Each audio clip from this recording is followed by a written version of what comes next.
General paper సంబంధించినటువంటి chemistry నుండి ఆ తర్వాత అంశమైనటువంటి నెక్స్ట్ యూనిట్ ఆమ్లాలు క్షారాలు. సాధారణంగా ప్రతి గ్రూప్ ఎగ్జామినేషన్లో అడుగుతున్నటువంటి ప్రశ్నలు ఈ యూనిట్ నుండి మనకు కనపడుతున్నవి. ఉదాహరణకు కెమిస్ట్రీలో 40-50 చాప్టర్ల దాకా ఉంటే ప్రధానంగా ఒక 5-6 చాప్టర్ల నుండి ఎక్కువగా ప్రశ్నలు అడుగుతున్నారు. అందుచేత అందులో ప్రధానమైనటువంటి వాటిలో ఆమ్లాలు క్షారాలు, ఆవర్తన పట్టిక మూలకాల వర్గీకరణ, పదార్థము, కర్బన రసాయనిక శాస్త్రములు ప్రధానమైనటువంటివి. అందులో కొన్ని ముఖ్యమైనటువంటివి గత క్లాసులలో చూడడం జరిగింది. అయితే ఇప్పుడు మనం చూడబోయే యూనిట్ పేరు ఏంటంటే ఆమ్లాలు క్షారాలు, యాసిడ్స్ అండ్ బేసెస్. యాసిడ్ అనే పదము యాసిడస్ అనే లాటిన్ పదం నుంచి ఉత్పన్నమైనది. యాసిడస్ అంటే ఇక్కడ పులుపు అనే అర్థము. సాధారణంగా ఆమ్లాలన్నీ పుల్లగా ఉంటాయి. ఉదాహరణకు చింతపండు రసాన్ని తీసుకోండి, నిమ్మకాయ రసాన్ని తీసుకోండి, బత్తాయి రసాన్ని తీసుకోండి. మీరు పులుపుగా ఉన్నటువంటి ఏ రసాన్ని తీసుకున్నా కూడా వాటి లోపల ఆమ్ల లక్షణం ఉంటున్నది లేదా ఆమ్ల పదార్థం ఉంటున్నట్టుగా మనం గుర్తించవచ్చు. అయితే ఇక్కడ ఒక చిన్న విషయాన్ని గమనించాలి. ఏంటంటే ఆమ్లాలు క్షారాల గురించి చదివేటప్పుడు ఆమ్లాల లక్షణాలు తెలిస్తే క్షారాల లక్షణాలు చదవవలసినటువంటి అవసరం పెద్దగా రాదు. కాబట్టి ఆమ్లాల లక్షణాలకు క్షారాల లక్షణాలకు దరిదాపుగా పూర్తిగా భిన్నంగా ఉంటాయి, 1-2 అంశాల్లో తప్ప. ఆ 1-2 అంశాలు ఏంటి, వాటి మీద మీ దృష్టిని సాధించండి. ఫస్ట్ మొదటగా చూడండి, ఆమ్లాలకు క్షారాలకు మధ్యన భేదాల గురించి మాట్లాడేదానికంటే ముందు ఆమ్లాల గురించి 1-2 మాటలు మనం తెలిసి ఉండాలి. హైడ్రోజన్ను ఆధారంగా చేసుకొని హంఫ్రీ డేవి అనే శాస్త్రవేత్త ఒక నిర్వచనాన్ని ఇచ్చాడు. సాధారణంగా ఆమ్లాలలో హైడ్రోజన్ను కలిగి ఉంటున్నవి అని. అంటే ఇతని ప్రకారము హైడ్రోజన్ను కలిగి ఉన్నటువంటి సమ్మేళనాలు ఆమ్లాలుగా తెలియచేసినాడు. కానీ అన్నింటి లోపల హైడ్రోజన్లు లేనటువంటి కొన్ని సమ్మేళనాలు కూడా ఆమ్ల లక్షణాలు కలిగి ఉంటున్నవి. అయితే ఆ తర్వాత వచ్చినటువంటి లావోయిజర్ అను శాస్త్రవేత్త ఆక్సిజన్ను కలిగి ఉన్నటువంటి సమ్మేళనాలు మాత్రమే ఆమ్లాలుగా తెలియచేసినాడు. అతని సిద్ధాంతం ప్రకారము, హంఫ్రీ డేవి ప్రకారము కొన్ని సమ్మేళనాలు ఆమ్లాలు కాగా, లావోయిజర్ ప్రకారము కొన్ని సమ్మేళనాలు ఆమ్లాలుగా వ్యవహరించబడ్డావి. ఆ తర్వాత అరిహీనియస్ అనే శాస్త్రవేత్త ఒక సరళతరమైనటువంటి సిద్ధాంతాన్ని ప్రవేశపెట్టినాడు. అది ఆ సిద్ధాంతం ప్రకారము ఏదైనా ఒక పదార్థాన్ని నీటి లోపల కరిగిస్తే అది H+ అనే ఆయాన్లను ఇచ్చినట్లయితే అది ఆమ్లమని, ఒకవేళ OH- ఆయాన్లను ఇచ్చినట్లయితే అది క్షారమని తెలియచేసినాడు. అయితే దీన్ని ఆధారంగా చేసుకొని H+లను ఎక్కువగా ఇస్తే బలమైన ఆమ్లంగాను, H+లను ఏదైతే తక్కువగా ఇస్తుందో అది బలహీనమైన ఆమ్లంగాను, OH- ఏ పదార్థం అయితే నీటి లోపల కరిగి ఎక్కువగా OH- ఇస్తే అది బలమైన క్షారంగాను, తక్కువగా OH- ఇస్తే బలహీనమైన క్షారములుగా విభజించటం లేదా తెలియచేయటం జరిగినది. ఆ తర్వాత బ్రౌన్స్టెడ్ లౌరీ అనే శాస్త్రవేత్త ప్రోటాన్లను ఆధారంగా చేసుకొని ఆమ్లక్షార సిద్ధాంతాలను తెలియచేశారు.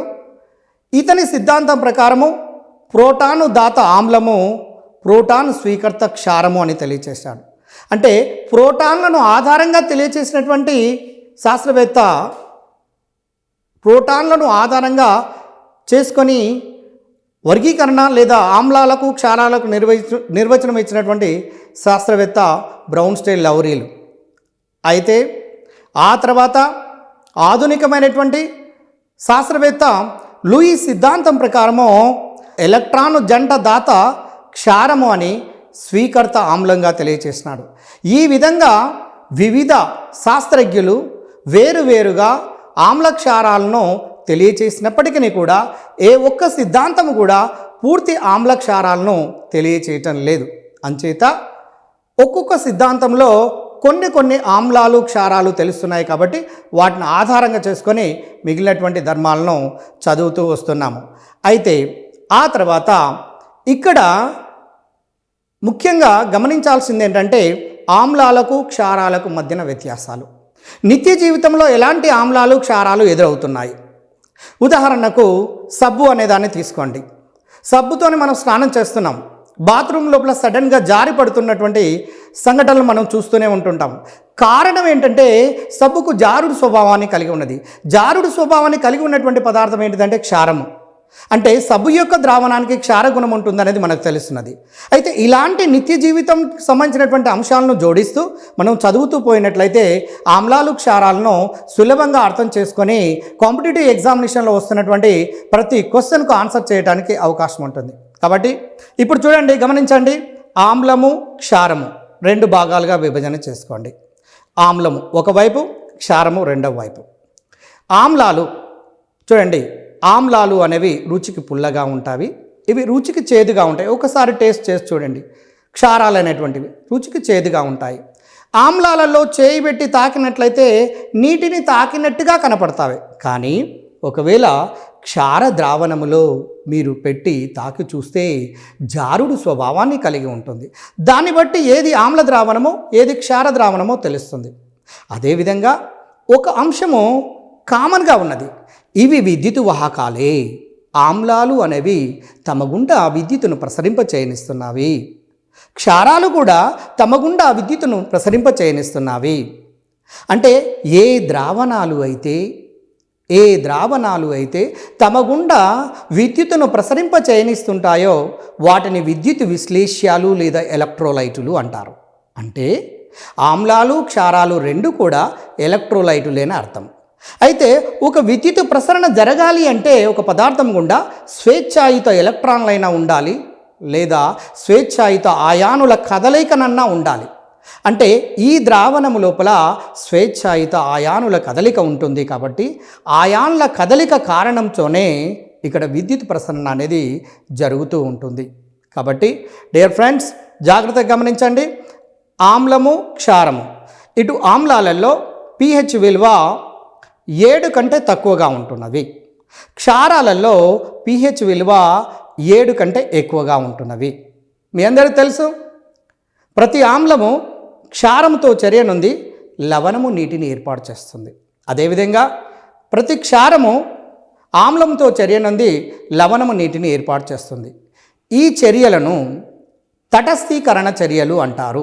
ఈ ఆమ్లాలకు సంబంధించినటువంటి వ్యత్యాసాల్లో సాధారణంగా నీలి లిట్మస్ను ఉపయోగించి, అంటే నీలి లిట్మస్ పేపర్ను కనుక ఆమ్ల ద్రావణము లోపల ఉంచితే ఆ లిట్మస్ పేపర్ ఎరుపు రంగు లోపలికి మారితే దాని లోపల తీసుకున్న పదార్థానికి ఆమ్ల గుణం ఉందని, ఒకవేళ ఎరుపు లిట్మస్ను కనుక నీలి రంగు లోపలికి మార్చినట్లయితే ఆ తీసుకున్న పదార్థానికి క్షార గుణం ఉన్నట్లుగా మనకు తెలుస్తున్నది. సో దీన్ని బట్టి కొన్ని ఆమ్లాల యొక్క ధర్మాలు, క్షారాల యొక్క ధర్మాల గురించి కొంతవరకు మనకు అవగాహన వచ్చింది. ఆమ్లాలు సాధారణంగా H+లను ఇచ్చేస్తే నీటి లోపల కరిగించినప్పుడు, క్షార పదార్థాలను ఒకవేళ నీటి లోపల కరిగిస్తే OH- హైడ్రాక్సిల్ అనే ఆయాన్లను ఏర్పాటు చేస్తున్నాయి. అయితే ఆమ్లాలలో ప్రధానమైనటువంటి కొన్ని ఆమ్లాలు ఉన్నాయి, వాటి గురించి మనం ఎంతైనా తెలుసుకోవాలి. ఉదాహరణకు సల్ఫ్యూరిక్ ఆమ్లము, హైడ్రోక్లోరిక్ ఆమ్లము, ఎసిటిక్ ఆమ్లము, పాస్పారిక్ ఆమ్లము, అలా ఎన్నెన్నో రకాలైనటువంటి ఆమ్లాలు ఉన్నవి. ఆ ఆమ్లాల గురించి కొన్ని ముఖ్యమైనటువంటి అంశాలు తెలుసుకోవాలి. దానికంటే ముందు ఆమ్లానికి మీరు ఉదాహరణకు నీటిని కలపాలా, నీటికి ఆమ్లాన్ని కలపాలా అనే అంశం మీద గతం లోపల ఒక క్వశ్చన్ అడగటం జరిగింది. అయితే ఇక్కడ గమనించాల్సినటువంటి అంశం ఏంటంటే, ఎట్టి పరిస్థితుల్లో నీరును ఆమ్లానికి కలపకూడదు, గాఢమైనటువంటి ఆమ్లానికి కలపకూడదు. ఏంటంటే పొగలు వచ్చేసి మంటలు వచ్చే ప్రమాదం ఉన్నది. కాబట్టి ఎప్పుడైనా ఆమ్లాన్ని సజలీకరణము చేసేటప్పుడు సాధారణంగా మనము ఎలా కలపాలి అంటే ఆమ్లాన్ని నీటికి బొట్లుగా మెల్లమెల్లగా కలుపుతూ సజలీకరణము చేయవలసినటువంటి అవసరం ఉన్నది. అయితే ఆ తర్వాత ఇక్కడ గమనించాల్సింది ఏంటంటే సల్ఫ్యూరిక్ ఆమ్లం, దీన్ని గంధకీక ఆమ్లము అంటారు. సాధారణంగా ఈ సల్ఫ్యూరిక్ ఆమ్లం మీద ఎక్కువ ప్రశ్నలు అడుగుతున్నారు. గంధకీక ఆమ్లము లేదా సల్ఫ్యూరిక్ ఆమ్లము, దీన్నే రసాయనములలో రాజు అంటారని గత క్లాస్ లోపల మనం చూడటం జరిగింది. ఇది ఒక బలమైనటువంటి ఆమ్లానికి మంచి ఉదాహరణగా తీసుకోవచ్చు. ఇందులో సల్ఫర్తో కూడుకున్నటువంటి సమ్మేళనం ఇది. అయితే దీని ఫార్ములా H2SO4గా రాస్తాము. ఇది నీటి లోపల కరిగి H+ ఆయాన్లను ఇస్తుంది కాబట్టి ఇది ఆమ్లంగాను, లెడ్ చాంబర్ విధానంలో సల్ఫ్యూరిక్ ఆమ్లాన్ని మనము తయారు చేస్తాము. అంటే స్పర్శ గది పద్ధతి ద్వారా సల్ఫ్యూరిక్ ఆమ్లాన్ని తయారు చేస్తాము. అయితే ఈ సల్ఫ్యూరిక్ ఆమ్లాన్ని కారు బ్యాటరీలలో, ఇన్వర్టర్ల లోపల ఎక్కువగా ఉపయోగిస్తారు. దీన్ని ప్రధానమైనటువంటి ఉపయోగంగా మనం గుర్తుంచుకోవాలి. తర్వాత ఇంకొక అంశం ఏంటంటే, గతం లోపల డిఎస్సీలలో కూడా అడిగారు, ఈ క్రింది వానిలో వాసన లేని ఆమ్లం ఏది? ఎంఎస్సి కెమిస్ట్రీ చదివినటువంటి వాళ్ళకు కూడా ఒక్కొక్కసారి కన్ఫ్యూజన్ ఏర్పడుతుంది. వాసన ఉన్న ఆమ్లాలేవి, వాసన లేని ఆమ్లాలేవి? వాసన లేని ఆమ్లానికి సల్ఫ్యూరిక్ ఆమ్లంగా మనం ద బెస్ట్ ఎగ్జాంపుల్ తీసుకోవచ్చు. అదే హైడ్రోక్లోరిక్ ఆమ్లం కానివ్వండి, నత్రిక్ ఆమ్లం కానివ్వండి, అవి ఘాటైనటువంటి వాసనను కలిగి ఉంటాయి. కాబట్టి వాసన లేని ఆమ్లం ఏది ఈ క్రింది వాళ్ళలో అంటే సల్ఫ్యూరిక్ ఆమ్లంగా తీసుకోండి. తర్వాత నత్రిక్ ఆమ్లాన్ని తీసుకున్నట్లయితే HNO3 దాని ఫార్ములా. దీన్ని యాస్ఫాల్ట్ విధానంలో తయారు చేస్తారు. ఇది నైట్రోజన్ యొక్క సమ్మేళనము. దీనిని నీటి లోపల కరిగిస్తే H+ ఆయాన్లను విడుదల చేస్తుంది కాబట్టి ఇది ఆమ్లం అని తెలుస్తుంది. ముఖ్యంగా నైట్రిక్ ఆమ్లంలను ఎరువుల తయారీ లోపల మరియు ఇతర ప్రేలుడు పదార్థాలకు సంబంధించినటువంటి తయారీ లోపల ఎక్కువగా ఉపయోగిస్తున్నారు. అయితే నిత్య జీవితానికి సంబంధించినటువంటి అంశాన్ని తీసుకుంటే రీసెంట్లీ పోలీస్ కానిస్టేబుల్ దాంట్లో ఒక క్వశ్చన్ ఆమ్లాలకు సంబంధించినటువంటి విషయాన్ని అడిగారు. అంటే ఎసిటిక్ ఆమ్లమును ఉపయోగించి మాంసమును శుద్ధి చేయడం లోపల ఉపయోగిస్తారు. గుర్తుంచుకోండి, ఎసిటిక్ ఆమ్లం లేదా వెనిగర్ను మాంసమును శుద్ధి చేయడం లోపల ఉపయోగిస్తారు. ద ప్రీవియస్లో పోలీస్ కానిస్టేబుల్ ఎగ్జామినేషన్ లోపల అడిగారు. కాబట్టి ఇలాంటి ఆమ్లాలలో అంటే ఎసిటిక్ ఆమ్లము, సల్ఫ్యూరిక్ ఆమ్లము, నత్రిక్ ఆమ్లము, హైడ్రోక్లోరిక్ ఆమ్లము కూడా చాలా బలమైనటువంటిది. ఇది సులభంగా నీటి లోపల కరిగి H+ ఆయాన్లను ఇస్తుంది. దీన్ని స్పిరిట్ ఆఫ్ సాల్ట్ అని కూడా అంటారు. హైడ్రోక్లోరిక్ ఆమ్లాన్ని ఏమంటారంటే స్పిరిట్ ఆఫ్ సాల్ట్. ఈ విధంగా కొన్ని ఆమ్లాలను ఇంపార్టెంట్ అయినటువంటి వాటి మీద కాన్సన్ట్రేట్ చేస్తూ వెళ్ళాలి. మీకు తెలుసు, తేనెటీగలు కుట్టినప్పుడు శరీరం లోపలికి ఫార్మిక్ ఆమ్లము వెళ్తుంది కాబట్టి దానివలన దురద అనేది వచ్చేస్తుంది. ఆ దురదను పోగొట్టడానికి క్షారపు సంబంధించినటువంటి పదార్థాన్ని వాడుతారు. అది బేకింగ్ సోడా ద్రావణాన్ని కనుక వాడి దాని మీద కనుక రుద్దినట్లయితే అక్కడ న్యూట్రలైజ్ అయ్యి మంట తగ్గటానికి అవకాశం ఉంటుంది. కాబట్టి గతంలో తేనెటీగలలో, కందిరీగలలో కుట్టినప్పుడు శరీరంలో పోయే ఆమ్లం ఏది అంటున్నాడు. లేదా ఎర్రచీమలలో మీరందరూ గమనిస్తూ ఉంటారు, ఎర్రచీమలలో ఫార్మిక్ ఆమ్లం ఉంటుంది. ఈ ఫార్మిక్ ఆమ్లము అనేది ఉన్నప్పుడు గతంలో పురాతన కాలంలో మనం భోజనం చేసేటప్పుడు మీరు గమనించుంటారు, తాతయ్యలు అమ్మమ్మలు అందరూ కూడా ఏమని చెప్తారంటే మజ్జిగ లోపల ఎర్రచీమలు పడితే అట్లానే భుజించమని చెప్పేవాళ్ళు. ఎందుకు అన్నారు అంటే ఇక్కడ ఎర్రచీమలలో ఉండబడినటువంటి ఫార్మిక్ ఆమ్లము పరోక్షంగా మన నేత్ర చూపుకు అంటే కంటి చూపుకు దోహదపడుతుంది కాబట్టి దాన్ని ఆ విధంగా తీసుకోమన్నారు. దానివల్ల మనకు ఎటువంటి హాని జరగదు అన్నటువంటి ఉద్దేశంతో దాన్ని తెలియచేయటం జరిగినది. అయితే ఇక్కడ ఆమ్లాలు అనేవి ఎలా ఏర్పడుతున్నాయి అనేది మనం గమనించాలి. కొంచెం లోతైనటువంటి ప్రశ్న, మిగిలినటువంటి వ్యత్యాసాల దగ్గరికి పోయిన తర్వాత ఇంకో కొంచెం లోతైన ప్రశ్న ఎలా అడగొచ్చు అంటే అలోహపు ఆక్సైడులు. జాగ్రత్తగా గమనించండి, ఎందుకంటే పదార్థం అనే చాప్టర్ లోపల అలోహాల గురించి స్పష్టంగా చదివాము. సిపిఎస్ సెంట్రల్ ప్రైమరీ స్కూల్ ద్వారా గుర్తుంచిపెట్టుకోవాలని. కార్బన్, ఫాస్ఫరస్, సల్ఫర్ ఈ మూడు కూడా అలోహాలే. ఈ మూడు అలోహాల యొక్క ఆక్సైడులు లేదా ఏవైనా అలోహాల యొక్క ఆక్సైడులు నీటి లోపల కరిగినట్లయితే ఆమ్లాలను ఇస్తున్నవి. ఉదాహరణకు కార్బన్ డైఆక్సైడ్ తీసుకోండి. కార్బన్ డైఆక్సైడ్ నీటి లోపల కరిగితే కార్బోనిక్ ఆమ్లం ఏర్పడుతుంది. దీనినే సోడా ఆమ్లము అంటారు. సోడా లోపల ఉండే ఆమ్లము కార్బోనిక్ ఆమ్లము, దాని ఫార్ములా H2CO3. గుర్తుంచుకోండి, H2CO3. ఫార్ములాను అడగడానికి అవకాశం తక్కువగా ఉన్నది, కానీ అక్కడ కార్బోనిక్ ఆమ్లం అనే అక్షరాలలో అడగడానికి ఛాన్స్ ఉన్నది, కాబట్టి దాన్ని గుర్తుంచుకోవాల్సినటువంటి అవసరం ఎంతైనా ఉన్నది. అదేవిధంగా సల్ఫర్ డయాక్సైడ్ను నీటి లోపల కరిగిస్తే సల్ఫ్యూరస్ ఆమ్లంను, సల్ఫర్ ట్రయాక్సైడ్ను నీటి లోపల కరిగిస్తే సల్ఫ్యూరిక్ ఆమ్లంను ఏర్పాటు చేస్తున్నది. ఈ ఆమ్లాలు అనేవి ఆమ్ల వర్షాలలో ఉండి నేల యొక్క pH విలువను తగ్గించి పంటల రాబడిని తగ్గించుటలో కారణమవుతున్నాయి. కాబట్టి అక్కడ ఒక రకంగా పొల్యూషన్కు కారణమవుతున్నవి ఈ ఆమ్లాలు అనే విషయం మనకు అర్థమవుతున్నది. తర్వాత ఇంకొక అంశాన్ని గమనించండి, ఆమ్లాలలో క్షారత. ఇంకొక మాట మీరు గమనించండి సల్ఫ్యూరిక్ ఆమ్లం గురించి. సల్ఫ్యూరిక్ ఆమ్లము మంచి నిర్జలీకారిణిగా పనిచేస్తుంది. నిర్జలీకారిణి అంటే నీటిని తొలగించేది. మీకు తెలుసు, కొంతమంది భగ్న ప్రేమికులు తాను ప్రేమించినటువంటి వ్యక్తి యొక్క పేరును రాసుకోవటం కోసము శరీరం మీద ఏదైనా ఆమ్లం లోపల ఒక పరికరం సహాయంతో ముంచి శరీరం మీద వాళ్ళకి సంబంధించిన పేరును రాస్తారు. రాసినప్పుడు శరీరం లోపల ఉండబడిన కణాలలోని జీవ కణాల లోపల ఉండబడిన నీటిని గ్రహించటం వల్ల అక్కడ ఆ కణాలు చనిపోయి గాయమై చివరికి అది మాయమై ఆ వ్యక్తి ఎవరైతే పేరు రాశారో ఆ పేరు మనకు కొంతకాలం తర్వాత కనపడుతూ ఉంటుంది. అంటే దీన్ని బట్టి మీకు అర్థమవుతున్నది, శరీరం లోపల కూడా ఒకవేళ సల్ఫ్యూరిక్ ఆమ్లం లోపల మనము చేయి మీద కనుక పోసుకొని గాఢ సల్ఫ్యూరిక్ ఆమ్లాన్ని మనం అవతలికి ఇవతలికి చూడటానికి అవకాశం ఉన్నది. అంటే దీన్ని బట్టి మీకేమర్థమవుతుందంటే శరీరం లోపల ఉండబడిన జీవ కణాలలోని నీటి అణువులను గ్రహించటం వల్ల మనకు ఈ శరీరం గుండా హోల్స్ అనేవి ఏర్పడుతున్నవి అనేది తెలుస్తున్నది. అదేవిధంగా ఇంకొక ముఖ్యమైనటువంటిది కూల్ డ్రింక్స్. రెగ్యులర్గా థమ్సప్, స్ప్రైట్ అని ఎన్నెన్నో కూల్ డ్రింక్స్ను రెగ్యులర్గా తాగుతున్నాము. అవి ఎంత ప్రమాదకరమైనవో ఇటీవల పేపర్ లోపల ఇచ్చినటువంటి అంశాలను బట్టి చూస్తే మీకే అర్థమవుతుంటుంది. కూల్ డ్రింక్స్ లోపల ప్రధానమైనటువంటి ఆమ్లము పాస్పారిక్ ఆమ్లంతో పాటు కార్బన్ డయాక్సైడ్ ఉంటుంది.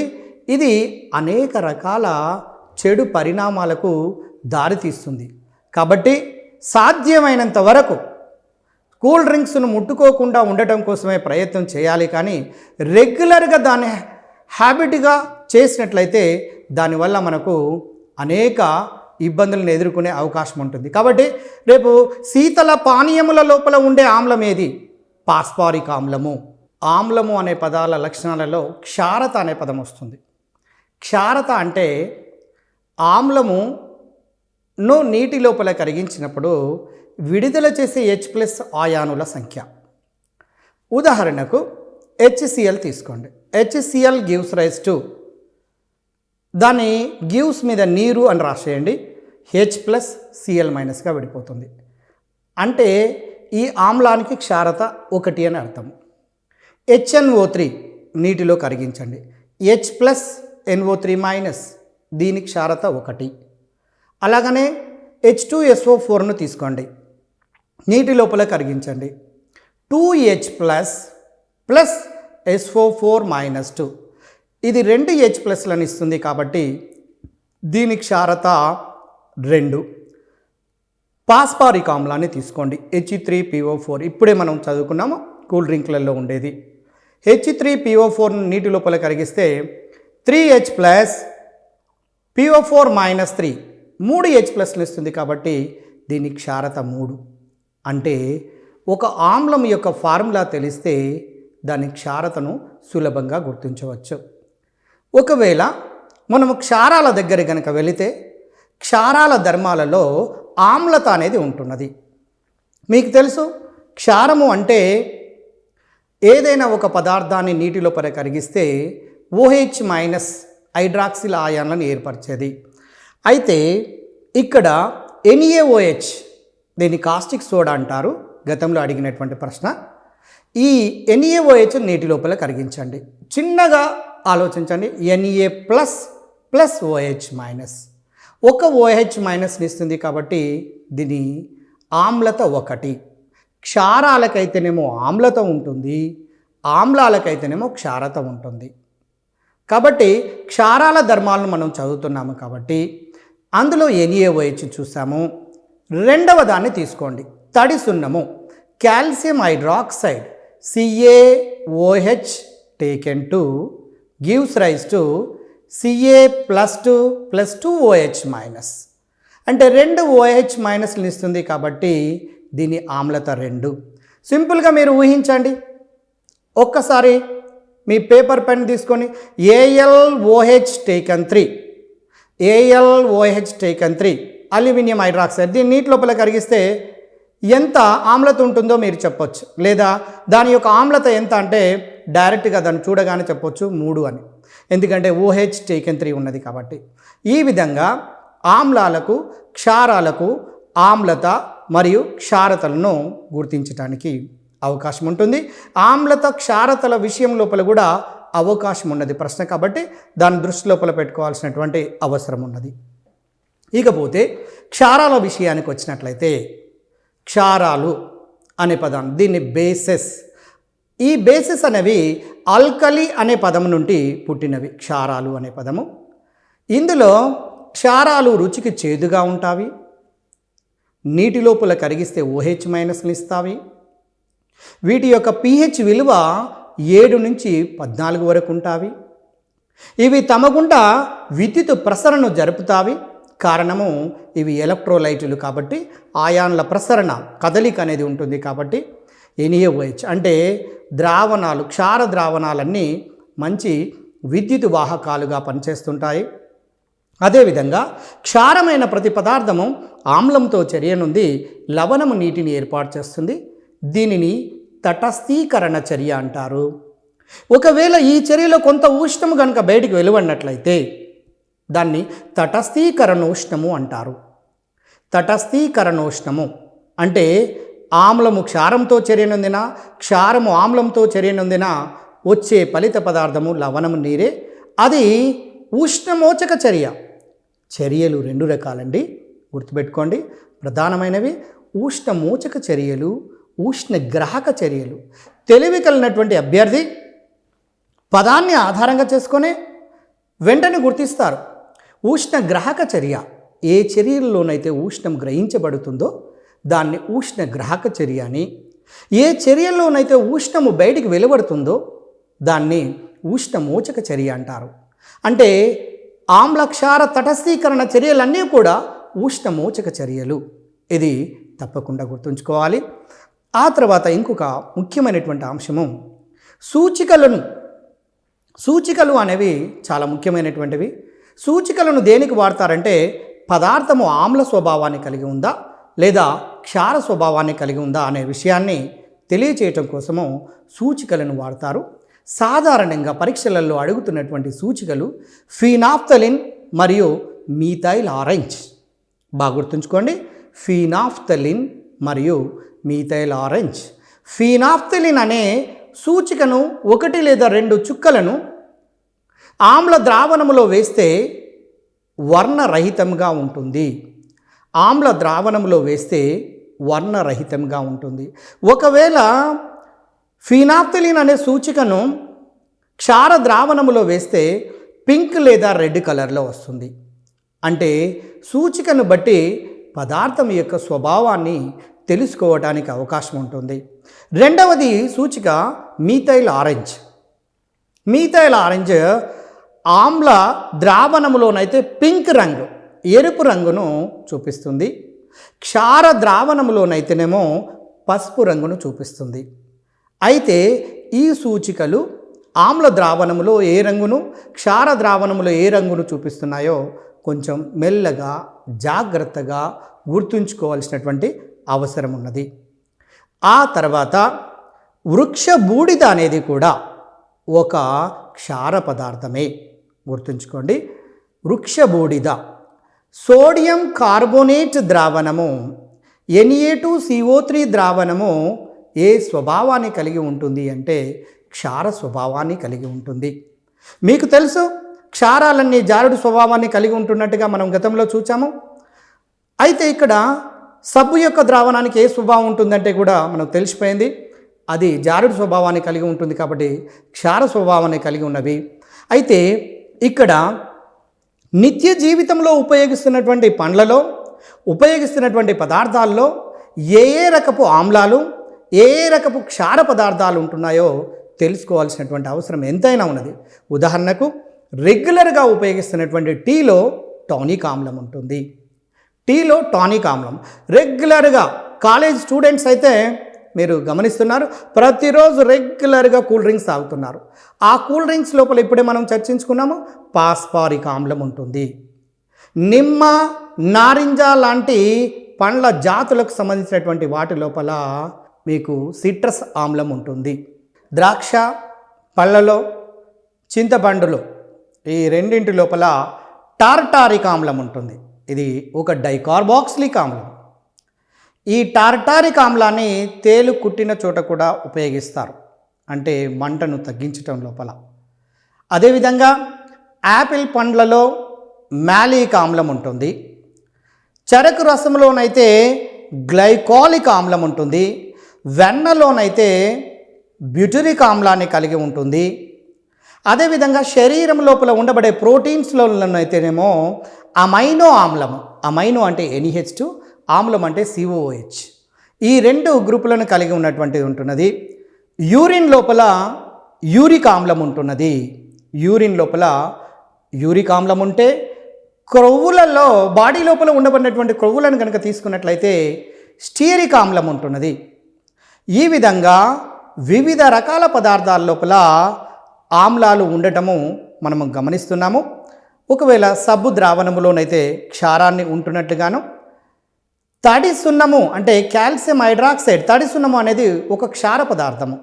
మీరు నిరంతరము మనము లేటుగా కనుక భోజనం చేసినట్లయితే ఎసిడిటీ ప్రాబ్లం మనకు శరీరంలో వచ్చే అవకాశం ఉంది. అంటే కడుపు లోపల ఆమ్లము ఎక్కువగా ఉత్పన్నమై మంటలు వచ్చేటప్పుడు గత క్లాస్ లోపల కూడా మనం గమనించాము.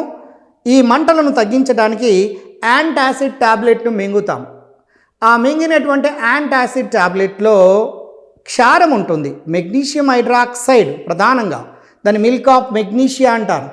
ఈ క్షారము అనేది శరీరం లోపల జఠర గ్రంథుల నుంచి వస్తున్నటువంటి ఆమ్లం, హైడ్రోక్లోరిక్ ఆమ్లంతో చర్యలలో పాల్గొని తటస్థీకరణ చర్య జరిగి అప్పుడు మనము హాయిగా ప్రశాంతంగా ఉండటానికి అవకాశం ఉంటుంది ఈ యాంటాసిడ్ టాబ్లెట్ వేసుకున్నప్పుడు. కాబట్టి యాంటాసిడ్ లోపల ఉండబడే పదార్థము ఆమ్లమా క్షారమా ఒకసారి ఆలోచించండి. అంటే యాంటాసిడ్, యాసిడ్కి వ్యతిరేకమైనటువంటిది క్షారము అనేది. అందులో మెగ్నీషియం హైడ్రాక్సైడ్ ప్రధానంగా, దాంతోపాటు అల్యూమినియం హైడ్రాక్సైడ్లు కలిసి ఉంటాయి. కాబట్టి దీని తర్వాత విండో క్లీనర్స్లో ముఖ్యంగా అమోనియం హైడ్రాక్సైడ్ అనే ద్రావణాన్ని ఉపయోగిస్తారు. ఇది ఒక బలహీనమైనటువంటి క్షారము, గుర్తుంచుకోండి, బలహీనమైనటువంటి క్షారము ammonium hydroxide. NaOH caustic soda. పొడి సున్నము CaO క్షార పదార్థమే. CaOH టేకెన్ టు క్షార పదార్థమే. అమోనియం హైడ్రాక్సైడ్ ఒక క్షార పదార్థమే. సింపుల్గా చెప్పాలంటే పదార్థాలలో ఎక్కడైతే OH కనపడుతుందో అవి సాధారణంగా క్షార పదార్థాలుగా గుర్తించవచ్చు. తర్వాత pH అనేది ఒక ఇంపార్టెంట్ టాపిక్ అండి. దీంట్లో pH అనే మానాన్ని SPL సోరెన్సన్ అనే శాస్త్రవేత్త తెలియచేయటం జరిగినది. ఈ శాస్త్రవేత్త ప్రకారము రుణ సంవర్గ మానము కలిగినటువంటి H+ ఆయాన్ల గాఢతను pH అంటారు. అయితే pH యొక్క నిర్వచనం అడగడానికి అవకాశం లేదు, కానీ కొన్ని పదార్థాల యొక్క pH విలువల పట్టికను గురించి అడిగే అవకాశం ఉంటుంది. pH విలువ తెలిసినట్లయితే అది ఆమ్లమా లేదా క్షార పదార్థమా కూడా తెలుసుకోవచ్చు. ఉదాహరణకు బయాలజికల్ సైన్స్ చదువుతున్నటువంటి వాళ్ళు కెలోటిస్ అంటే తొండ లాంటి వాటి డైజెషన్ సిస్టమ్ లోపల నీలి లిట్మస్ పేపర్ను, అంటే జీర్ణ వ్యవస్థ లోపల పెడతారు. నీలి లిట్మస్ పేపర్ను కనుక పెడితే అది ఎర్రగా మారితే తొండ యొక్క జీర్ణ వ్యవస్థ లోపల ఎలాంటిది ఉన్నదంటే ఆమ్ల లక్షణాన్ని కలిగి ఉన్నట్టుగా తెలుస్తున్నది. అదేవిధంగా మిగిలినటువంటి ఏ పదార్థాల యొక్క లక్షణాలైనా మనం తెలుసుకోవడానికి అవకాశం ఉంటుంది. కాబట్టి ఇక్కడ pH విలువలు 0 నుంచి 14 వరకు ఉంటాయి. 0 నుంచి 7 లోపు వరకు ఉంటే ఆమ్లాలు అని, 7 నుంచి 14 వరకు ఉంటే క్షారాలు అని, ఎగ్జాక్ట్లీ సెంటర్ పాయింట్ మీద 7 కనుక ఉంటే తటస్థ పదార్థం అని. దానికి ద బెస్ట్ ఎగ్జాంపుల్ ఏది తీసుకుంటామంటే వర్షపు నీటిని తీసుకుంటామండి. పరిశుద్ధమైనటువంటి నీరు, దీంట్లో ఎటువంటి పదార్థాలు కరిగి ఉండవు కాబట్టి దీని యొక్క pH విలువ సాధారణంగా శుద్ధమైనటువంటి నీరు కాబట్టి pH విలువ 7గా ఉంటుంది. దాని యొక్క స్వభావము తటస్థంగా ఉంటుంది. ఒకవేళ ఆమ్ల లక్షణాన్ని కలిగి ఉన్నట్లయితే దాని యొక్క pH విలువలు 7 లోపు ఉంటాయి. బలమైనటువంటి ఆమ్లాల యొక్క pH విలువలు 0 నుంచి 3.5 అప్రాక్సిమేట్లీ, 3.5 నుంచి 7 లోపు వరకు ఉంటే బలహీనమైనటువంటి ఆమ్లాలు, 7 నుండి 10.5 వరకు బలహీనమైన క్షారాలు, 10.5 నుంచి 14 లోపు వరకు కనుక ఉంటే బలమైన క్షారాలుగా మనము గుర్తించవచ్చు. అయితే ఇక్కడ మన శరీరం లోపల ఉండబడినటువంటి రక్తము ఎలాంటి స్వభావాన్ని కలిగి ఉంటుంది, ఇలాంటి జనరల్ సంబంధించినటువంటి ప్రశ్నలు అడుగుతున్నారు కాబట్టి ఇక్కడ బ్లడ్ యొక్క pH విలువ 7.32 నుంచి అప్రాక్సిమేట్లీ కొంచెం అడిషనల్గా ఉంటుంది.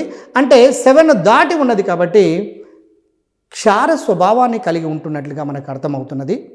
ఈ విధంగా పదార్థం యొక్క pH విలువలను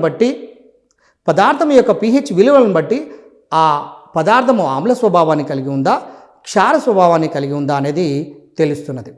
ఉదాహరణకు టూత్ పేస్ట్ కనుక తీసుకున్నట్లయితే దాని యొక్క pH విలువ సుమారుగా 9.1 ఉంటుంది. చూడండి, ఎర్లీ మార్నింగ్ లేవగానే బ్రష్ చేస్తాము. బ్రష్ దేనితో నిర్మితమై ఉంటుంది, బ్రష్ పళ్ళు దేనితో నిర్మితమై ఉంటున్నవి, దానికి వేస్తున్నటువంటి పేస్ట్లో ఉండబడినటువంటి లవణాలేంటి, ఇది జెల్ల, ఎమల్షనా, ఇలాంటి సాధారణమైనటువంటి ప్రశ్నలు మాత్రమే, అంటే జనరల్గా నిత్య జీవితంతో సంబంధం ఉన్నటువంటి ప్రశ్నలు మాత్రమే అడుగుతున్నారు. కాబట్టి ఎక్కడో పరిగెత్తవలసినటువంటి అవసరం లేదు. నిత్య జీవితంతో సంబంధం ఉన్నటువంటి ప్రశ్నలను మాత్రమే వస్తున్నటువంటి మనం ఏ పనులు అయితే చేస్తున్నామో దానికి మనం స్వయంగా ప్రశ్నించుకుంటే మీకు అర్థమవుతుంది. రెగ్యులర్గా మన ఈ టీవీ ద్వారా ప్రసారం చేస్తున్నటువంటి క్లాసులను కనుక మీరు అబ్జర్వేషన్ చేసినట్లయితే అతి సులభంగా మీ అంతటా మీరే కెమిస్ట్రీ లోపల మార్కులు సాధించడానికి అవకాశం ఉంటుందని నా ప్రగాఢమైనటువంటి విశ్వాసము. ఇప్పటి వరకు చదివినటువంటి ఆమ్లాలు క్షారాల అంశాలను ఆధారంగా చేసుకున్న తర్వాత pH విలువలను బట్టి కూడా కొన్ని సందర్భాల్లో ప్రశ్నలు అడుగుతున్నారు కాబట్టి ఈ pH విలువల పట్టికను నోట్ చేసుకోవడానికి ప్రయత్నం చేయండి. ఒకసారి వాటిని అబ్జర్వ్ చేయండి. ఆ విలువలను ఆమ్లయుతంగా ఉన్నాయా, క్షారయుతంగా ఉన్నాయా. ఉదాహరణకు గ్యాస్ట్రిక్ రసాన్ని తీసుకుంటే దాని యొక్క pH విలువ 1 నుంచి 2 ఉన్నది. మీకు తెలుసు 7 లోపల ఉంటే అది ఆమ్ల లక్షణం ఉంటుంది. అంటే గ్యాస్ట్రిక్ రసానికి ఆమ్ల లక్షణం ఉంటున్నట్టుగా అర్థమవుతున్నది.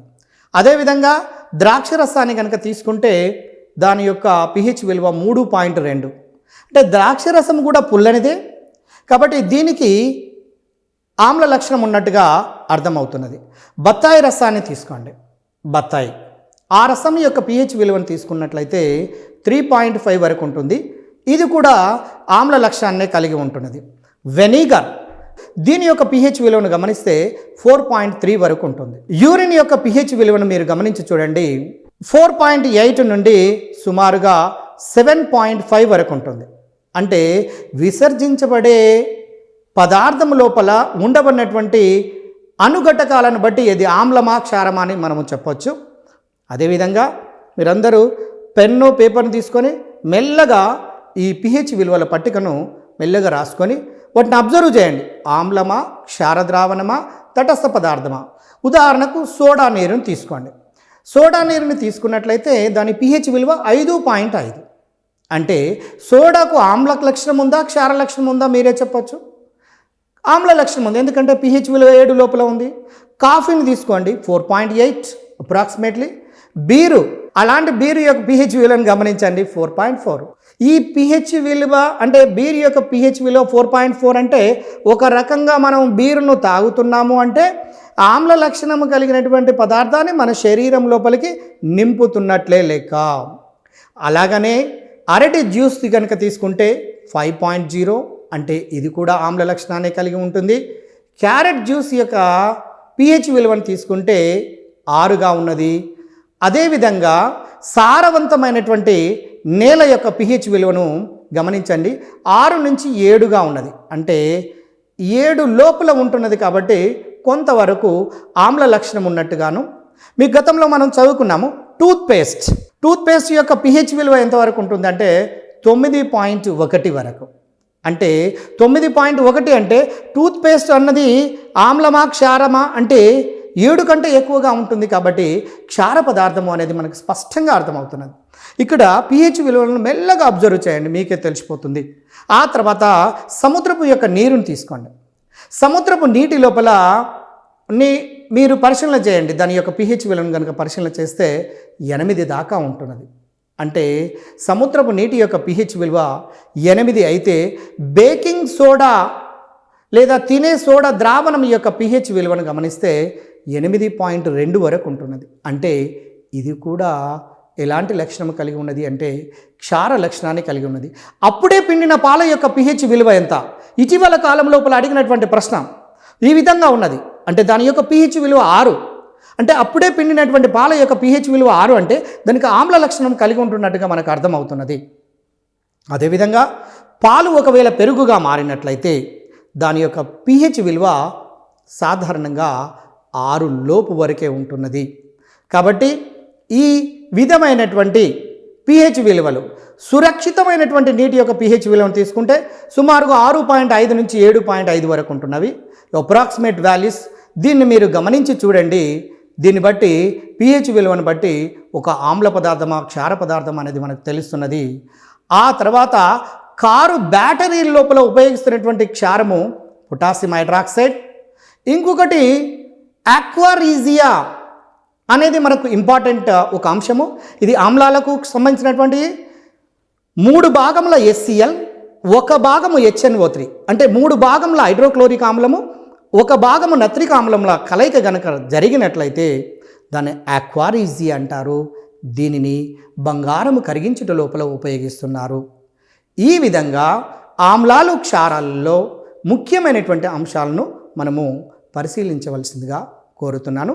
మీరు ఈ విధమైనటువంటి కోణంలో ఈ ఆమ్లాలు క్షారాలు అనే చాప్టర్ను కనుక చదివినట్లయితే అంటే ఆమ్ల లక్షణాలు క్షార లక్షణాలు, ఆమ్లాలలో కొన్ని ప్రధానమైనటువంటివి నేను ఇప్పుడే గుర్తు చేశాను. అవి ఏంటివి అంటే పాస్పారిక్ ఆమ్లము 1, ఎసిటిక్ ఆమ్లము 2, హైడ్రోక్లోరిక్ ఆమ్లము 3, సల్ఫ్యూరిక్ ఆమ్లము 4, నత్రిక్ ఆమ్లము 5 ప్రధానమైనటువంటి ఆమ్లాలు గుర్తుంచుకోండి. క్షారాలలోనైతే NaOH caustic soda, sodium hydroxide, రెండవది కాల్షియం హైడ్రాక్సైడ్ తడి సున్నము, మూడవది అల్యూమినియం హైడ్రాక్సైడ్ AlOH టేకెన్ 3.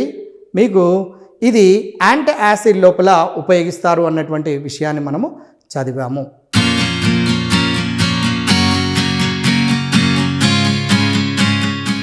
చూడండి, జనరల్ పేపర్లో సైన్స్ నుండి కెమిస్ట్రీలో ఒక చిన్న అంశం ఉన్నది. ఆ అంశం ఏంటంటే ఇంధనాలు లేదా ఫ్యూయల్స్. ఇంధనాల గురించి మనము నేర్చుకోవాల్సినటువంటి అవసరం ఎంతైనా ఉన్నది. ప్రస్తుతము ఒక ప్రదేశం నుంచి ఇంకొక ప్రదేశానికి ఒక వెహికల్ ద్వారా పోవాలి అంటే తప్పకుండా ఇంధనాన్ని ఉపయోగించవలసినటువంటి అవసరం ఉన్నది. ఇంధనాలు ఏ ఏ స్థితులలో ఉంటాయి, వాటి వల్ల ఉపయోగాలు ఏ విధంగా ఉన్నాయి, వాటి లోపల ఉండబడినటువంటి కెమికల్ కాంపోజిషన్ ఏంటి, వాటిలోని అణుఘటకాలు ఏ విధంగా ఉన్నవి అనే అంశాల మీద మనము ఒకసారి పరిశీలన చేద్దాము. ఇందులో ఇంధనాలకు సహజంగా మండే స్వభావాన్ని కలిగి ఉంటున్నవి. ముఖ్యంగా ఇంధనాలను కనుక పరిశీలించినట్లయితే వాటిలో హైడ్రోకార్బనులు ఉంటున్నాయి. మీకు తెలుసు, హైడ్రోకార్బనులు అంటే ఏ సమ్మేళనాలైతే హైడ్రోజన్ మరియు కార్బనుల చేత నిర్మితమై ఉంటాయో వాటిని హైడ్రోకార్బన్లు అంటారు. ఉదాహరణకు పెట్రోల్ను తీసుకుందాం, దీన్ని గ్యాసోలిన్ అంటారు. గతంలో అడిగిన ప్రశ్ననే. C5 నుంచి C9 కార్బన్స్ ఉంటాయి, దాంట్లో ఎన్ని కార్బన్లు ఉంటాయి అనే ప్రశ్న గతంలో అడిగారు.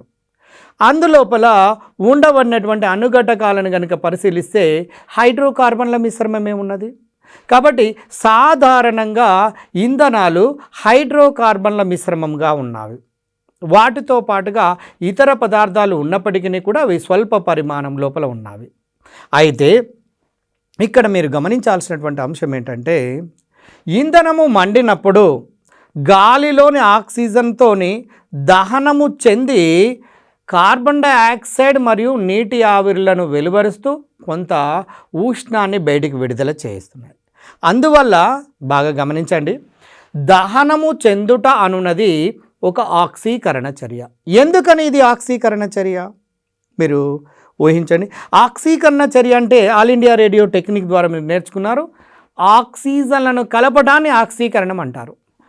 ఒక ఇంధనము మండేటప్పుడు ఆక్సిజన్తో కలుస్తున్నది కాబట్టి ఇక్కడ ఆక్సీకరణ చర్య జరిగి CO2 ప్లస్ నీటి అణువులను దాంతోపాటుగా కొంత ఉష్ణాన్ని బయటికి వెదజల్లుతూ ఉంటుంది. కాబట్టి ఇది ఒక ఉష్ణమోచక చర్య కూడా. దహనము చెందటము, ఇంధనాలు దహనము చెందటము అనేది ఒక ఉష్ణమోచక చర్య అని కూడా మనకు తెలుస్తున్నది. అయితే ఇక్కడ ఇంధనాల విషయానికి వచ్చినట్లయితే ఘనస్థితి లోపల ఉండబడినటువంటి ఇంధనాలు, ద్రవస్థితి లోపల ఉండబడినటువంటి ఇంధనాలు, వాయుస్థితి లోపల ఉండబడినటువంటి ఇంధనాలు ముఖ్యంగా 3 ప్రధానమైనవి.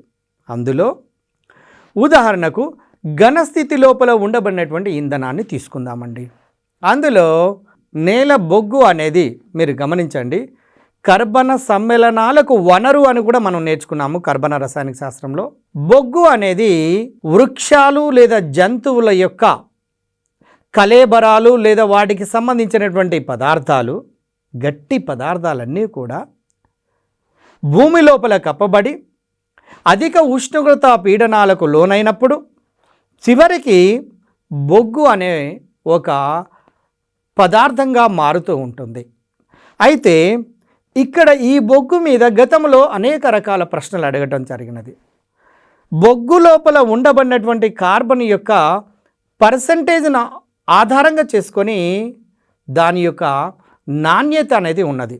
అందువల్ల ఇక్కడ ఒక చిన్న టెక్నిక్ ద్వారా ప్లబా PLBA ప్లబా అనే ఒక పదాన్ని గుర్తుపెట్టుకొని peat, L lignite, peat, lignite, bituminous, anthracite. మొదటిది 60%, రెండవది 70%, మూడవది 78%, నాలుగవది 90%, సుమారుగా 10%తో ఇంక్రీజ్ అవుతూ వస్తున్నాయి. గతంలో అడిగినటువంటి ప్రశ్న ఎలా ఉన్నది అంటే, ఈ క్రింది వానిలో శుద్ధమైనటువంటి బొగ్గు ఏది అంటే అధిక పరిమాణము లోపల కార్బన్ యొక్క పర్సంటేజ్ ఎక్కువగా ఉండబడినటువంటి బొగ్గు ఏది? పీట్, లిగ్నైట్, బిటామినస్, ఆంథ్రసైట్లు ఇచ్చాడు. ఆన్సరు మీరే చెప్పొచ్చు. అందులో ఎక్కువ పర్సంటేజ్ ఉన్నటువంటిది ఆంథ్రసైట్ కాబట్టి దానికి జవాబు ఆంథ్రసైట్గా మనం గుర్తించాలి. ద్రవస్థితి లోపల ఉండబడినటువంటి ఇంధనాలను కనుక తీసుకున్నట్లయితే మీకు తెలుసు, పెట్రోలియం అనే వనరు కర్బన రసాయనిక శాస్త్రంలో మనం చూసాము. భూమి లోపల రాతి బండల కింద సరస్సుల మాదిరిగా ప్రవహిస్తున్నటువంటి రాతి నూనె ఉన్నది. ఆ రాతి నూనెను మనము పెట్రోలియం లేదా క్రూడ్ ఆయిల్ అని కూడా అంటారు. దానినే ఖనిజ నూనె అనే పదంతో కూడా పిలుస్తున్నారు. ఖనిజ నూనె లేదా క్రూడ్ ఆయిల్ లేదా రాతి నూనె లేదా పెట్రోలియం అనే పదములతో పిలుస్తున్నాము. ఇది భూమి కింద సరస్సుల మాదిరిగా ప్రవహిస్తున్నటువంటి ఒక ద్రవ పదార్థము, ఒక ద్రవ ఇంధనం. దానిని అనేక రకాల ప్రక్రియలకు, స్వేదన ప్రక్రియలకు గురి చేసి అనేక రకాలైనటువంటి ఉత్పత్తులను పొంది మనము ఉపయోగించుకుంటున్నాము. అయితే ఈ పెట్రోలియం నుండి పెట్రోల్, డీజిల్, కిరోసిన్, గ్రీజ్ లాంటి మొదలైనటువంటి పదార్థాలు ఉత్పన్నమవుతున్నవి. అందులో పెట్రోల్ అనేది పెట్రోలియంలో ఒక భాగము, ఒక అంశము. పెట్రోల్ లోపల ఉండబడినటువంటి కార్బన్ల సంఖ్యను అడిగాడు, C5 to C9. దీన్నే గ్యాసోలిన్ అంటారు. ఇటువంటి పెట్రోలును మన వెహికల్స్లలో ఇంధనంగా ఉపయోగిస్తున్నాం. కాబట్టి మనము పెట్రోలియం గురించి ఎంతైనా తెలుసుకోవాల్సినటువంటి అవసరం ఉన్నది. ఆ తర్వాత వాయు ఇంధనాలను తీసుకుందామండి. వాయు ఇంధనం యొక్క ప్రాముఖ్యత చాలా ఎక్కువ. ఎందుకంటే దాని యొక్క క్యాలోరిఫిక్ విలువలు చాలా ఎక్కువగా ఉన్నవి. క్యాలోరిఫిక్ విలువ అంటే ఏంటిది అనేది మీరు ప్రశ్న వేసుకొని చూస్తే, ఒక నిర్ణీత భారము కలిగినటువంటి పదార్థము మండినప్పుడు వెలువడే ఉష్ణరాశిని క్యాలోరిఫిక్ విలువ అంటారు. క్యాలోరిఫిక్ విలువ అంటే ఒక ఇంధనం యొక్క క్యాలోరిఫిక్ విలువ పెరిగితే దాని యొక్క నాణ్యత పెరుగుతుంది. అంటే క్యాలోరిఫిక్ విలువ డైరెక్ట్లీ ప్రపోర్షనల్ టు ఇంధనము, అంటే ఇంధనము యొక్క నాణ్యత. కాబట్టి దీన్ని బట్టి మనం ఒక అవగాహనకు రావచ్చు. క్యాలోరిఫిక్ విలువలు కనుక ఒక 10 విలువలు ఇస్తే ఆ 10 విలువలలో దేనికి క్యాలోరిఫిక్ విలువ ఎక్కువగా ఉంటే దాని నుండి అధికమైనటువంటి శక్తి వస్తుంది అనేది మనకు అర్థమవుతున్నది. ఉదాహరణకు పిడకల యొక్క క్యాలోరిఫిక్ విలువ చాలా తక్కువగా ఉన్నది. ద్రవస్థితి లోపల ఉండబడినటువంటి హైడ్రోజన్ యొక్క క్యాలోరిఫిక్ విలువ చాలా ఎక్కువగా ఉన్నది. మరి దేని యొక్క క్వాలిటీ ఎక్కువగా అంటే ద్రవస్థితి లోపల ఉండబడినటువంటి హైడ్రోజన్ యొక్క క్యాలోరిఫిక్ విలువ ఎక్కువ. కాబట్టి ఈ ఇంధనం యొక్క ప్రామాణికత ఎక్కువగా మనము తెలియచేయవచ్చును. అదేవిధంగా నిరంతరము ఉపయోగిస్తున్నటువంటి మన కిచెన్ రూమ్ లోపల ఉపయోగిస్తున్నటువంటి ఎల్పిజి గ్యాస్ గురించి ఒకసారి పరిశీలనాత్మకంగా చూడండి. ఎందుకంటే గతం లోపల అడిగినటువంటి ఏ గ్రూప్ ఎగ్జామినేషన్లోనైనా గ్రూప్ 1, గ్రూప్ 2, ఈవెన్ సివిల్స్ ప్రిలిమ్స్లలో కూడా చాలా సందర్భాల్లో అడిగినటువంటి ప్రశ్నలు ఉన్నవి.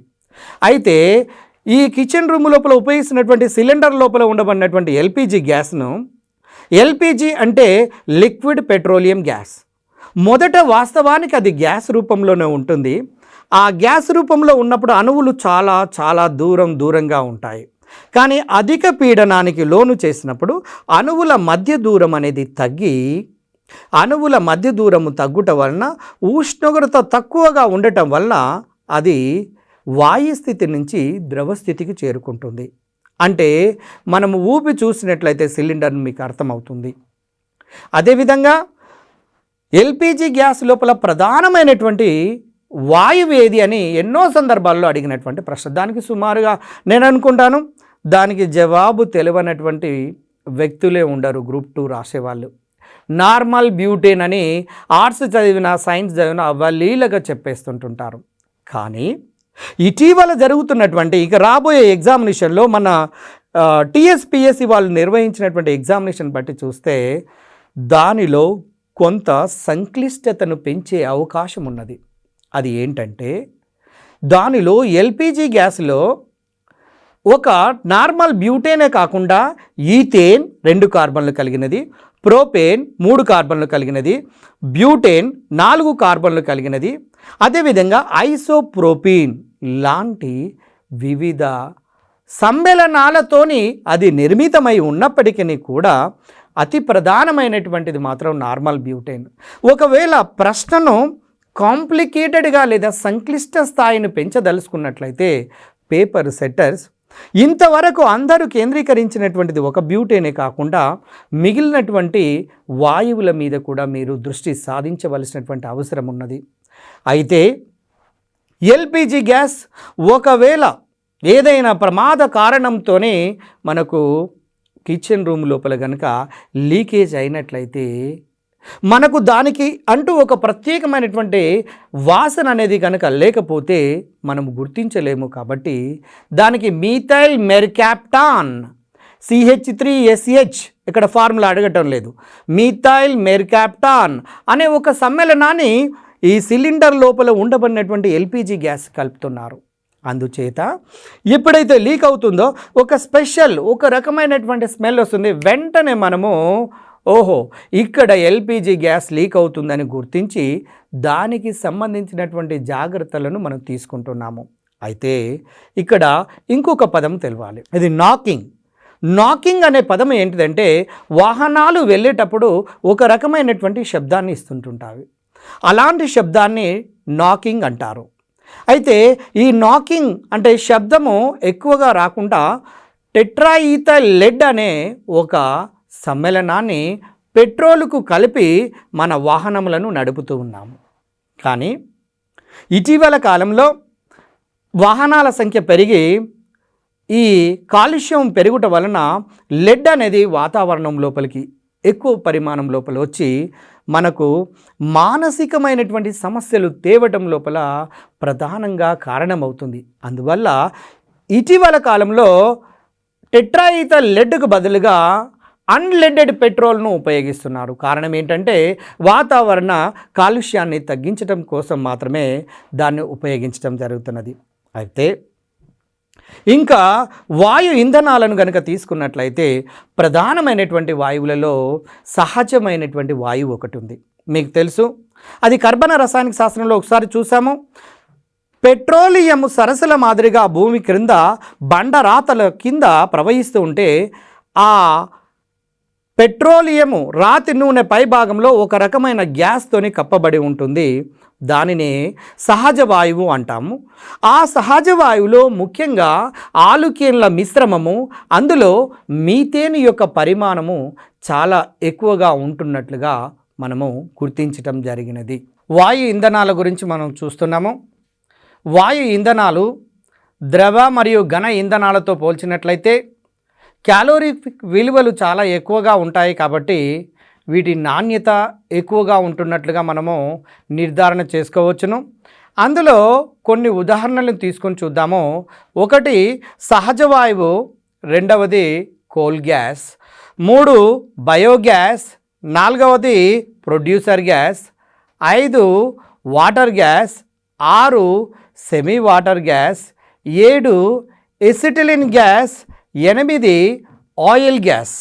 ముఖ్యంగా ఈ 8 వాయు ఇంధనాలను కనుక పరిశీలించినట్లయితే వాటిలో ప్రధానమైనటువంటి సంఘటనలు, వాటి అంశాల గురించి మనం ఒక్కసారి వివరాల లోపలికి వెళితే, సహజమైనటువంటి వాయువు మనం గతంలోనే చెప్పుకున్నాము. పెట్రోలియం యొక్క పైభాగం లోపల కప్పబడి ఉండబడినటువంటి వాయువునే సహజమైన వాయువు అంటారు. దాని లోపల మీథేన్ యొక్క పరిమాణము చాలా ఎక్కువగా ఉంటున్నది అనేది మనకు తెలిసినటువంటి అంశము. మీథేన్ గతంలో అడిగినటువంటి క్వశ్చన్ ఏంటంటే సహజ వాయువు లోపల ఎక్కువ పరిమాణం లోపల ఉండబడే కర్బన సమ్మేళనం ఏది? Answer methane. రెండవ దాన్ని కోల్ గ్యాస్ను తీసుకొని బొగ్గును గాలి లేకుండా విధ్వంసక స్వేదనం చేసినట్లయితే నీకు కోల్ గ్యాస్ అనేది ఏర్పడుతూ ఉంటుంది. ఇక మూడవది బయోగ్యాస్. పశువుల యొక్క లేదా జంతువుల యొక్క విసర్జక పదార్థాలను బ్యాక్టీరియాల సమక్షం లోపల విచ్ఛిన్నము చేసినట్లయితే మీథేన్ అనే గ్యాస్ బయటికి విడుదలవుతుంది. ఆ మీథేన్ గ్యాస్ సహాయంతో మనము వంటలను కూడా చేసుకుంటున్నాము. దాన్నే బయోగ్యాస్ అని కూడా అంటున్నారు. ఆ తర్వాత ప్రొడ్యూసర్ గ్యాస్. మీకు గతంలో మిశ్రమాలు అనే టాపిక్ దగ్గర ప్రొడ్యూసర్ గ్యాస్ అనే పదము విని ఉంటారు. ప్రొడ్యూసర్ గ్యాస్ లోపల CO+N2 అంటే కార్బన్ మోనాక్సైడ్ ప్లస్ నైట్రోజన్ల యొక్క మిశ్రమాన్ని మనము ప్రొడ్యూసర్ గ్యాస్ అంటారు. ఇది మంచి ఇంధనంగా పనిచేస్తుంది. తర్వాత వాటర్ గ్యాస్ని తీసుకోండి. వాటర్ గ్యాస్ లోపల కార్బన్ మోనాక్సైడ్తో పాటు హైడ్రోజన్ వాయువులు ఉన్నట్లయితే దాన్ని వాటర్ గ్యాస్ అంటారు. దాన్ని గుర్తుపెట్టుకోవడం చాలా ఈజీ.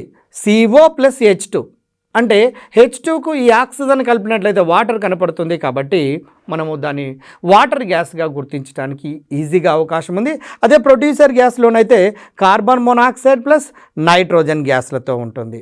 ఇక సెమీ వాటర్ గ్యాస్, పై 2 గ్యాసులు తెలిసినట్టయితే ఆటోమేటిక్గా దీని యొక్క మిశ్రమం లోపల ఉండబడినటువంటివి CO అంటే కార్బన్ మోనాక్సైడ్, నైట్రోజన్, హైడ్రోజన్ల యొక్క మిశ్రమాన్నే సెమీ వాటర్ గ్యాస్ అంటారు. ఇది కూడా ఒక మంచి ఇంధనంగా, వాయు ఇంధనంగా పనికి వస్తుంది. అదేవిధంగా ఎసిటిలిన్ గ్యాస్ని తీసుకోండి. ఎసిటిలిన్ గ్యాస్ C2H2 దాని ఫార్ములా కాల్షియం కార్బైడ్ను గమనించండి. కాల్షియం కార్బైడ్ను జల విశ్లేషణ కావించినట్లయితే అంటే ఎప్పుడైతే కాల్షియం కార్బైడ్ నీటితో చర్యనందుతూ ఉంటుందో అప్పుడు ఎసిటిలిన్ వాయువుతో పాటుగా కాల్షియం హైడ్రాక్సైడ్ వెలువడుతుంది. సో ఇటువంటి ఎసిటిలిన్ వాయువును మనము ఒక ఇంధనంగా ఉపయోగిస్తారు. కారణం ఏంటంటే ఇది కూడా హైడ్రోకార్బన్ల యొక్క మిశ్రమమే కాబట్టి. ఆ తర్వాత ఆయిల్ గ్యాస్ని కనుక తీసుకున్నట్లయితే కిరోసిన్ను గాలి లేకుండా ఉష్ణ వియోగము చెందించినట్లయితే ఆయిల్ గ్యాస్ అనేది ఏర్పడుతూ ఉంటుంది. ఇలాంటి ఆయిల్ గ్యాస్ కూడా ఒక వాయు ఇంధనానికి ఉదాహరణ.